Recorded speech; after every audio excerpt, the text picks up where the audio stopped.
everybody. आज चाहिँ मेरो एउटा Amazonबाट पार्सल ल्याएको छु। त्यो चाहिँ मैले के मगाएको छु भने तपाईहरुलाई खोलेर देखाउँछु ल।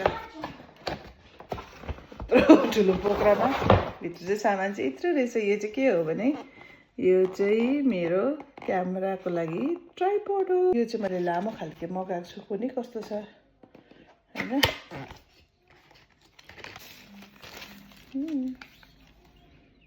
त राम्रै छ हो। अब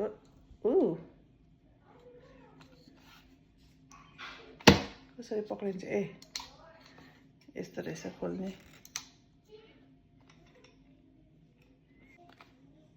यसरी पो त यसरी फोन यहाँ हाल्यो। 360 रोटेसन अरे, हाइट एडजस्टमेन्ट अरे, remote control, tripod, carry on. Okay, I'm getting the hang of it. Okay, यो चाहिँ सानो ट्राइपॉड रहेछ हैन। यसरी गर्ने। यसरी चाहिँ यसको रिमोट निस्किँदो रहेछ हैन।